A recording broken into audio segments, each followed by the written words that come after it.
Located in eastern Africa, Uganda faces water pollution on a daily basis. In the United States, roughly 99% of the population has access to clean water and sanitation. In Uganda, less than half the population has access to clean water. The sanitation level is even lower.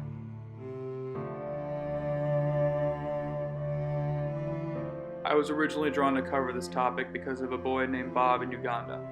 My family sponsors him through an organization called Hearts and Hope for Uganda, a group that will be later interviewed in this video.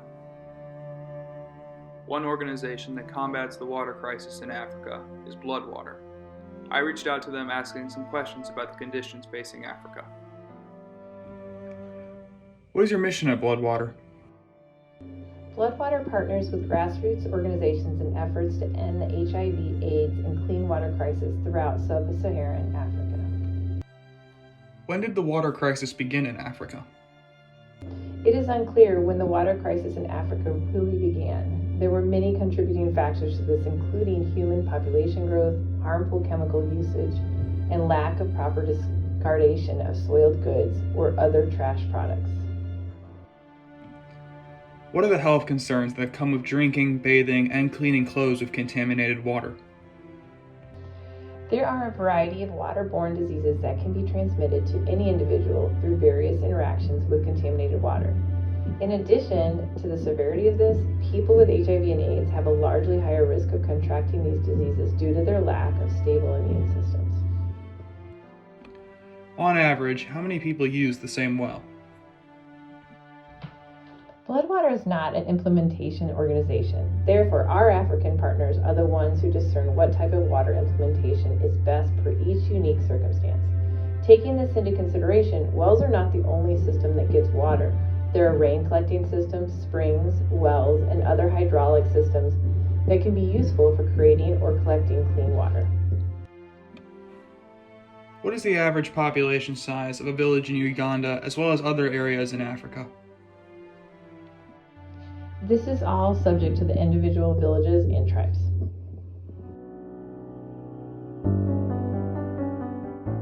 Along with Bloodwater, other organizations from around the world work to fight the water crisis in Uganda, as well as the other areas in Africa.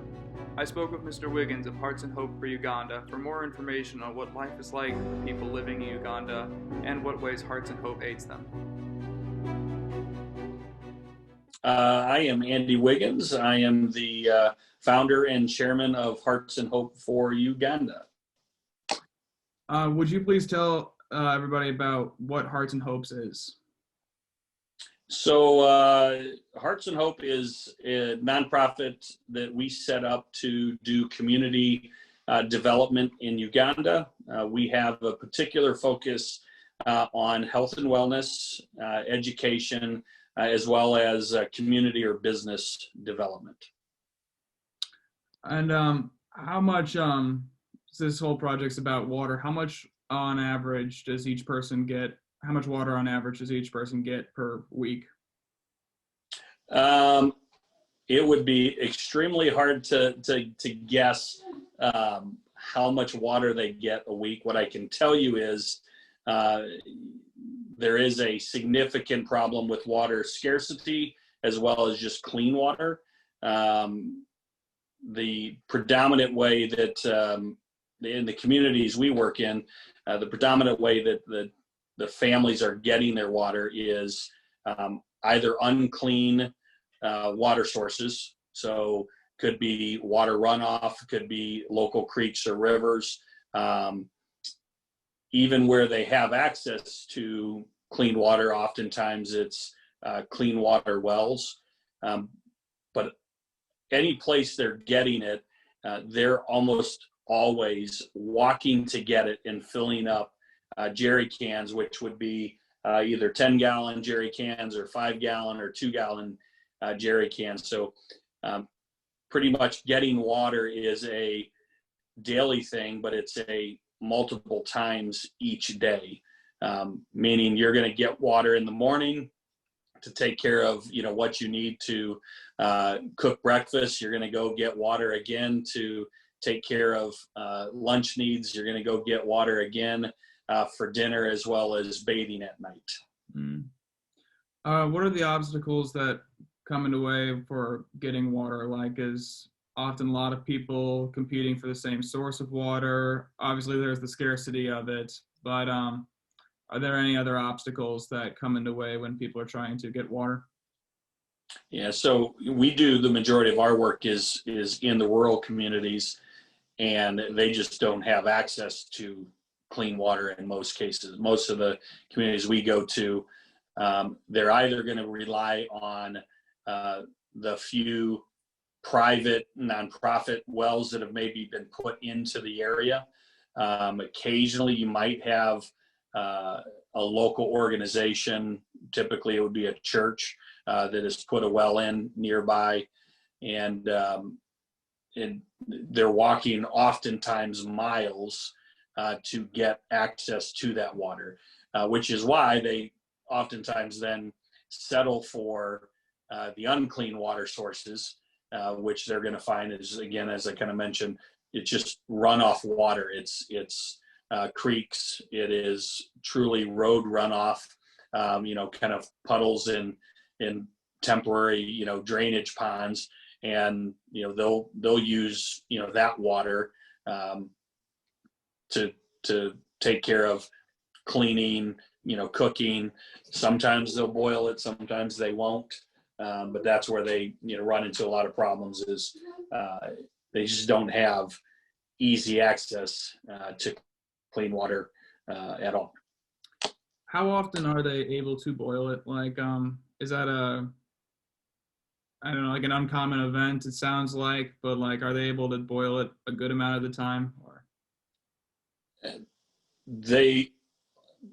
A lot of what they're cooking is boiled. So when they're using the water for cooking, rice is a big staple, so the water is getting, boiled, which is making it somewhat cleaner. But it's, still, I can tell you, I've eaten lots of rice over there, and you'll still have a unique flavor, and you'll still get some grit, from just the water that was used to boil the rice. But they don't necessarily consistently boil the water before they use it. Certainly not even for bathing, they wouldn't boil it. And even for drinking water, a lot of times, they'll just drink it as is. And, there's certainly spots where you see bad, runoff ponds, brown water. A lot of times that stuff they're not necessarily drinking. They're using that more for washing of, laundry, boiling, food. But, where that's the only water source, they sometimes will just drink it, plain, and it's what gets them, sick, because they're forced to, in some respects, drink that water. And do you know how often they choose to bathe? Because obviously I know, like, they definitely know that the water is not clean, but they still want to bathe. So, like, how much do you know of that they make that part of their week or day? I don't know that I know what the exact routine is. I don't think there's really a standard per se, but you will certainly notice just by the appearance of the kids. Bathing is not necessarily a daily, occurrence, but they're definitely, I'd say, bathing each, week, and their approach to bathing, because they don't have running water again, is, especially for the younger kids, it's literally going to be a tub, a little tub basin that they fill with water, and they use a cup to basically get themselves, wet, lather up with the soap, and kind of, rinse themselves off. And it's a very common scene to see as you're driving down the road, kids in the front yard, getting a, bath, just out in the middle of nowhere. And for the, teenagers and the adults, they'll set up kind of makeshift showers, and the shower areas are very, basic. It's oftentimes back behind their houses in the woods, and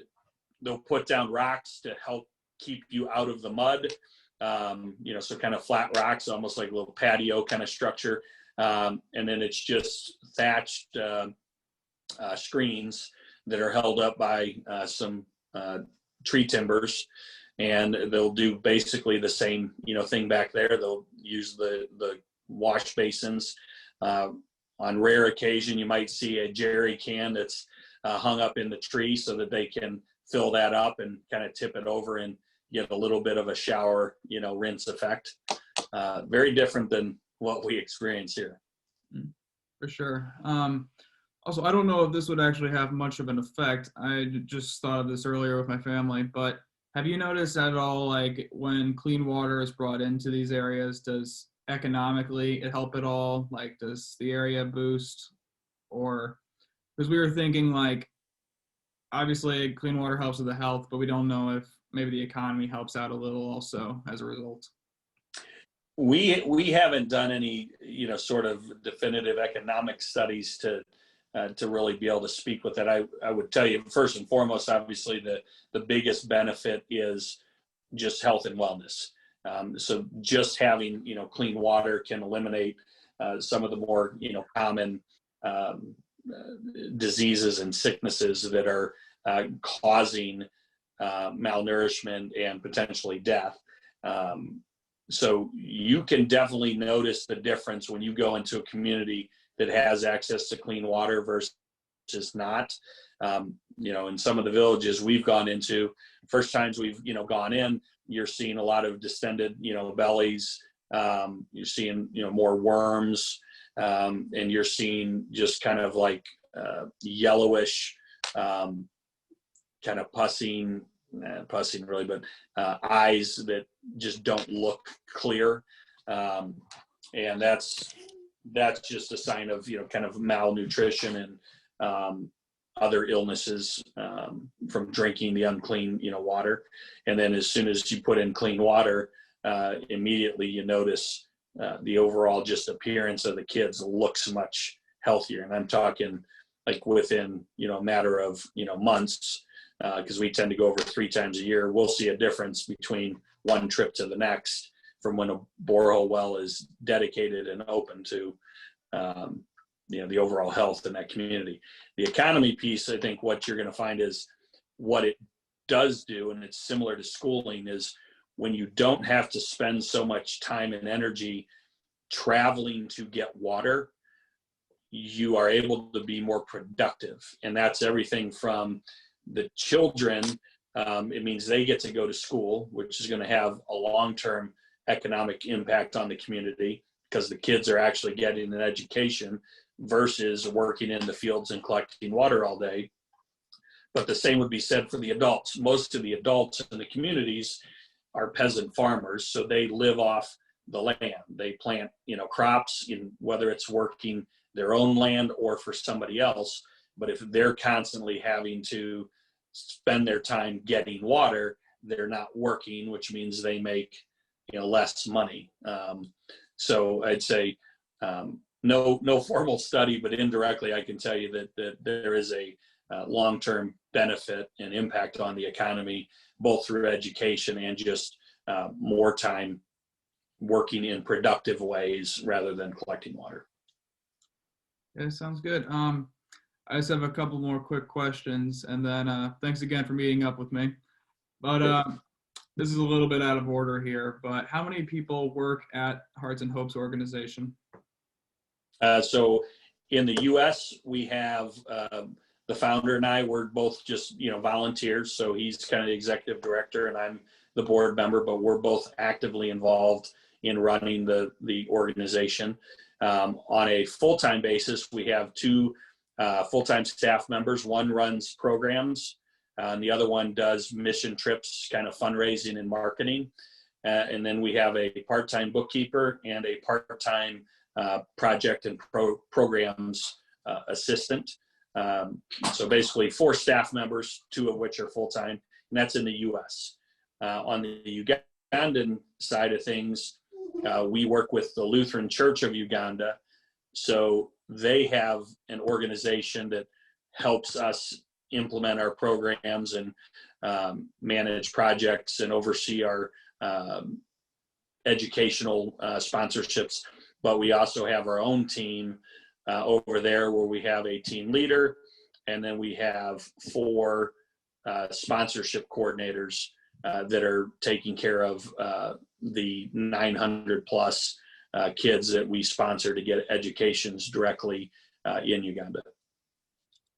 Okay, awesome. And final question. You mentioned how one of your employees handles like fundraisers. What's a way that people can help out Hearts and Hopes? Like, is there specific place we can donate? What's the best way that we can help out? Yeah, if you want to get some more information on everything that we do, you can visit our website, which is www.heartsandhope, all spelled out, .org. So again, heartsandhope.org. On there, you'll see information about our sponsorship program. That's one way that folks get involved. You have a one-on-one direct connection to a child and supporting their education. You'll see on there opportunities to invest into the general fund to support kind of the greatest needs. And then you'll see opportunities to donate directly to clean water projects, as well as some other opportunities around maybe community grants, livestock programs, different things that we do. So the website is clearly the best way to go learn more and get involved if you'd like. Well, thanks again for being able to talk to me. Have a great night, Mr. Wiggins. All right, thank you much. Good luck. Finally, I spoke to Mr. and Mrs. Koenig of 3 Avocados Coffee, an organization here in the States fighting the water crisis overseas. Okay, so first off, I wanted to know, actually for the video, if you wouldn't mind stating your names. Joe Koenig. And I'm Jen. And thank you very much for meeting with me. What got you started with helping Hearts and Hopes? So we know the founders of Hearts and Hope, and we've known them for a while. We go to church with them. But before that, my husband went on a trip to Uganda, and he started an organization called 3 Avocados, which is a nonprofit coffee company. And through that, both organizations have kind of found ways to help each other, which has been really fun to see. That's really cool. Could you tell me about the process of 3 Avocados Coffee, like how it goes to benefiting Uganda and what you do to run it day by day? Sure. So I went to Uganda back in 2010, I believe. I think that was my first trip, was 2010. And I guess what I saw there was, a country that had a lot of poverty that needed some form of economy. You've got to have jobs, otherwise you're not gonna get anywhere. So I came back here and wanted to do something to help the poverty level as well as help on an economic level. And so that's where I started looking for something that could be produced in Uganda, that could be sold in the States, that then we could use the profits to then, provide some sort of benefit in Uganda, which is when we landed on clean drinking water after doing some research into what was going to be the biggest impact. So I looked into it and found that coffee was the largest export from Uganda currently. But a lot of it was going to like a European market. A lot of it actually isn't like a real high quality. It's kind of a secondary quality coffee. But I thought if we could find good quality Arabica coffee, then that would be marketable in the States. And a lot of that exists. It just exists on the border with kind of Kenya. So we work to get coffee from Uganda, from that Mount Elgon region, that area around Kenya on the border there, sell it in the States, roast it, sell it in the States, and then use the proceeds at the end of the year, our profits that are left over, to provide clean drinking water. And now we're doing it in multiple countries. We provide clean drinking water in any developing country where there's a need, and we're getting coffee currently from Uganda, Nicaragua, and then we source decaf from different areas in Central and South America. And I think it was the second trip that you went on that the founders of Hearts and Hope, Yep. Todd and Andy, went on that second return trip for Joe, and they got to experience that. And so that's when they came back, and it was almost like wash, rinse, repeat. It was so fun to see them have the same passion and want to help. But the way that God led their heart and the way that God led Joe's heart were kind of in different paths, but they still cross quite a bit. And so that's been fun to see how our different passions still align. It's really awesome. I had a question. So when, how does it go when you, I'm sorry, I'm stumbling a little on words this morning, a little tired, but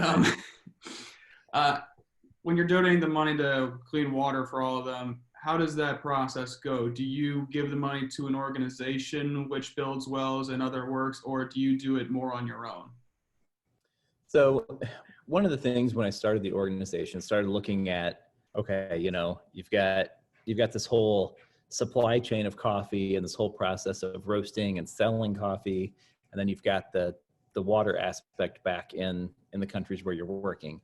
And it became clear to me pretty quickly that for the projects to be really successful, you know, back wherever you're providing the clean drinking water, you really need to have people on the ground. You need to have people who are in the communities long term, who are going to be watching over the projects, who are going to be helping them set up, you know, like governance boards, kind of little community boards, basically, that are, you know, collecting maybe a small fee for everybody who uses the water to help with maintenance and stuff. And that small fee, maybe 10 cents or something, it's not a big thing, but, you know, ultimately the community has to have some involvement, some buy-in to the water source. Otherwise, you know, long-term it's not going to be sustainable is what I was finding. So I made the decision a long time ago that, you know what, we're going to focus on the coffee, and we'll work with partners who have people on the ground who can work on the clean water side of things. And so that's where we've had some, we've done some projects with Hearts and Hope. I think one of my favorite things was there's a town called Mabulamuti that really like Stole your heart. Yeah, like it was, I fell in love with it when I went there the first time. And that town was always on my heart. It was just, there was something about it that I just absolutely fell in love with. And I don't know, a year or two ago, Hearts and Hope came to us and said, hey, we've got a couple projects that need some repairs, some funding to get the water working again. Do you have any funds available? Could you help out?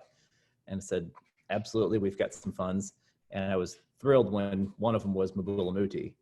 And so it just kind of like came full circle for me that like that place I fell in love with, you know, all these years later, we were able to help out.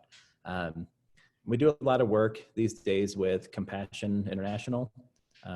They're a much bigger organization, but they've been great to work with as well. You know, I got to go to El Salvador with them 2 years ago, and kind of see some of the projects that they were doing down there. We've been working with Compassion for probably 5 or 6 years now. But, you know, they've done some projects with us in Uganda and Ghana and Indonesia, just kind of all over the place. And what I really love about them is that they don't just focus on like, let's go put a well, like, let's go drop a well.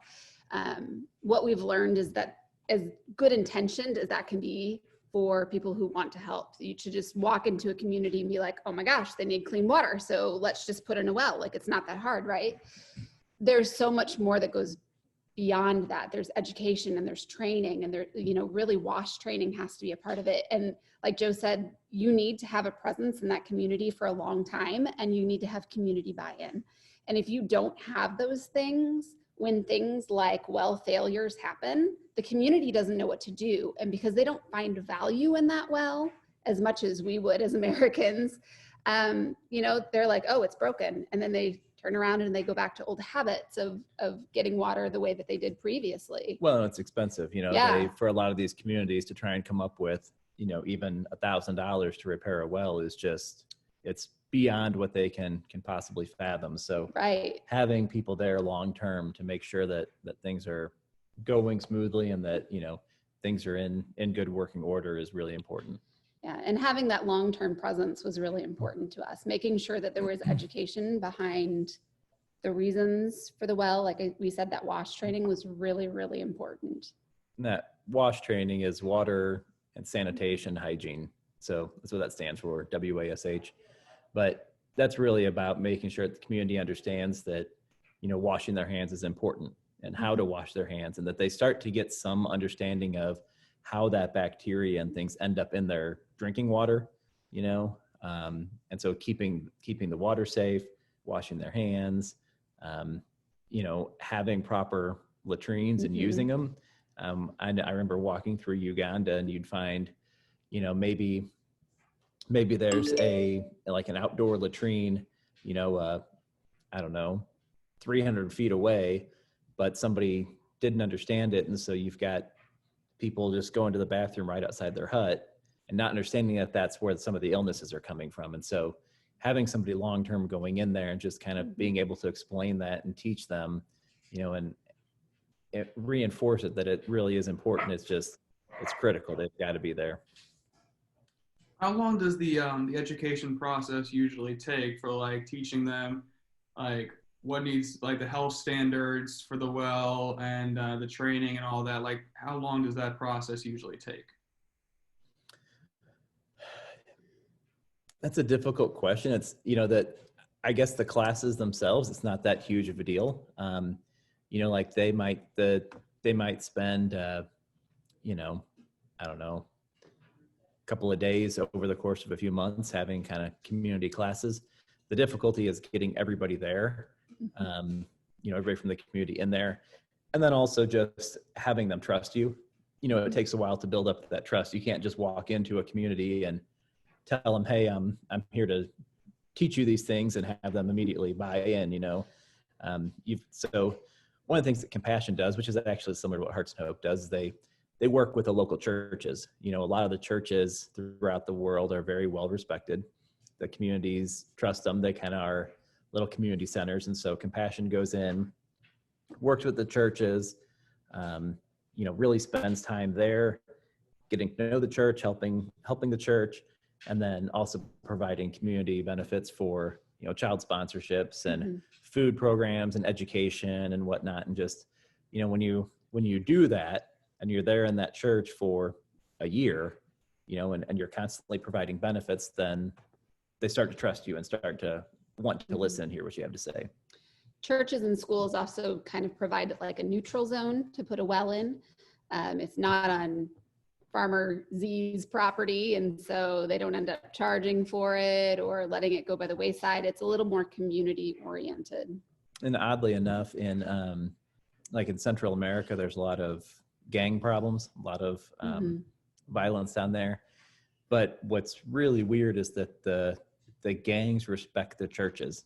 They won't mess with the churches. When we were in El Salvador, we went and visited a church that was like right on the line between two areas that were controlled by different gangs. There was literally a road running down, and they told us, like, you know, this gang controls this side and this gang controls this side.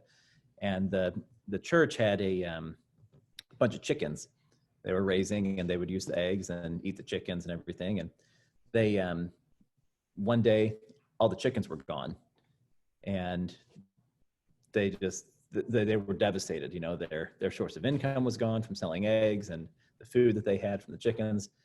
And about 2 or 3 days later, one of the local gang leaders showed up, knocked on the church door, and had all these chickens. And he said that he was returning the chickens, and he apologized. He didn't know that somebody had stolen them from the church.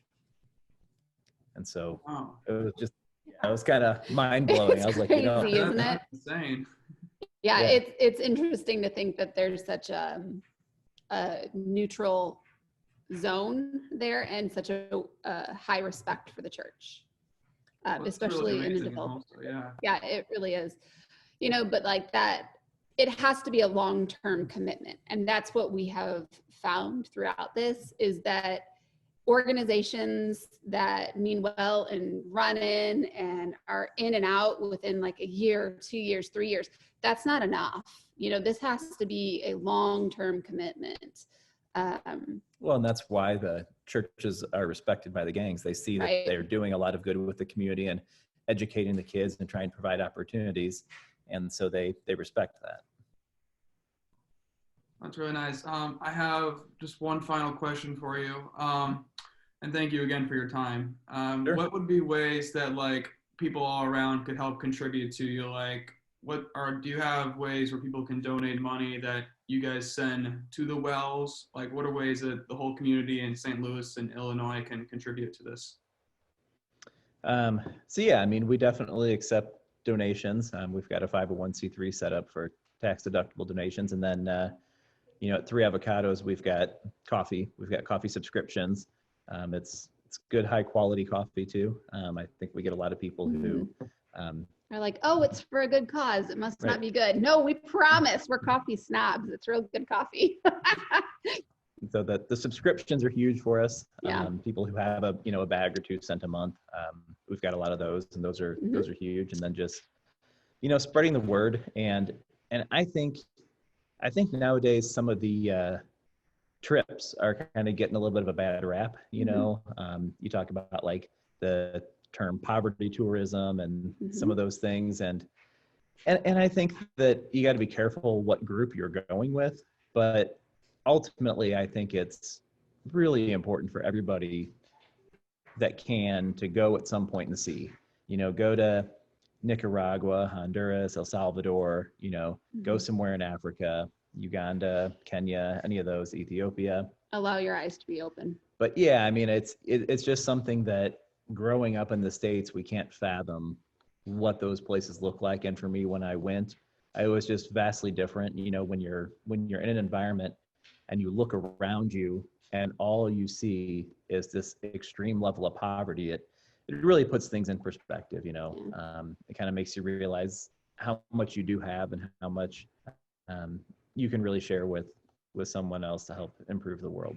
When Joe started this, one of the things that he kept coming back to, which by the way, on the plane ride home from Uganda, he couldn't sleep. So he created an entire business plan, like on that plane ride home. And then he got home and he gave me a hug and a kiss and he said, guess what? We're going to start a coffee company. And I was like, are you crazy? I was like, okay, all right, let's figure this out. But one of the things that he kept coming back to is that he wanted something that was a repeated impact, something simple that you could change in your buying habits that created a difference. And so that's why we, one of the reasons that we landed on coffee.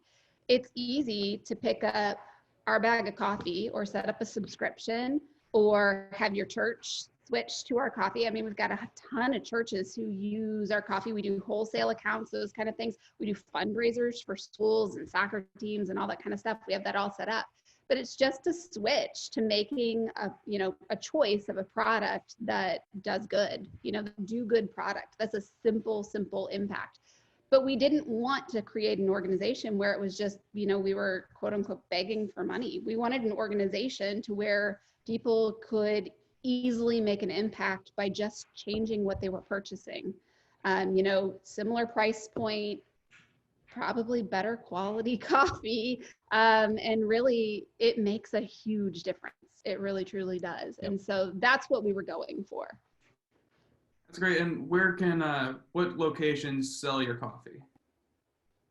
Best place to get it's online, 3avocados.org. Mm-hmm. And then direct giving, if that would be on your heart, would be 3 Giving. Mm-hmm. Awesome. Thank you very much for your time today and have a great rest of your day. Absolutely, you too. Thanks a lot. Thank you for watching this video. I hope you were moved by the information presented. See the links below for more information about Bloodwater, Hearts and Hope for Uganda, and 3 Avocados Coffee. And please consider aiding in the fight against water pollution.